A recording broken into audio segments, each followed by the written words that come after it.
Morning class 5, we are starting our new chapter number 9, work and energy.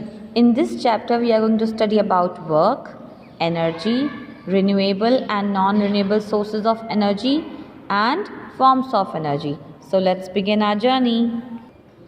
Now children, let's warm up. Look at the following activities.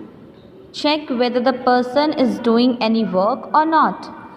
Write yes or no in the space below. You have to see these pictures, children, and you have to tell whether they are doing any work or not, and then answer these two questions in your own words. Write the meaning of work in your words. What do you mean by work? And secondly, give examples of some other activities where work is done. Okay, the meaning of work is different in science from the commonly used meaning what we use for work. Let us discuss about work and energy which is needed to do the work. Children, in science, the meaning of work is different from the meaning that we use in our common life. That is different, and the meaning what is given in science that is different. Now let us see work. We all do various kinds of work in our daily life. We all do different kinds of work in our daily life. Like when a boy is hitting a ball, he is doing physical work. Similarly, when a man carries load, he is also doing physical work. But when a car moves, work done is mechanical work, because car is a machine. In science, children, now make this thing very clear, kids. In science, work is said to be done when a force is applied.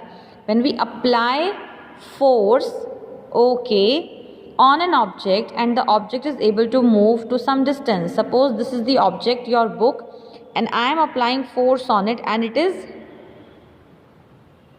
is moving. Now here we can say that the work is done. So please underline this line. When a force is applied on an object and the object is able to move to some distance, work is said to be done. If the force applied is unable to move an object, we say that no work is done. Suppose I am pushing this blackboard. I am trying to pushing this wall, on which the blackboard is there. I am trying to pushing this wall, but this wall is not moving at all. So no work is done. Clear, class? So if the force applied is unable to move an object, we say that no work is done. Just now I show with the example. As in the activity above, when the boy is pushing the wall, here you can see the boy is pushing the wall, it does not move, thus there is no work done.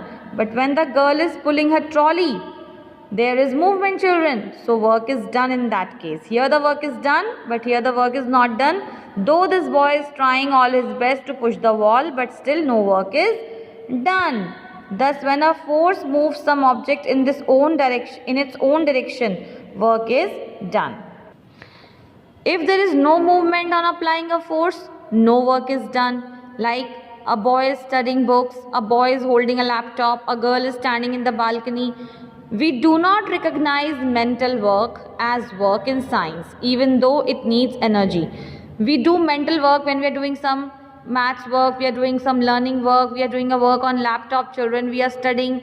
But these are called mental work, and we in science don't consider them as work, even though, children, they also need energy.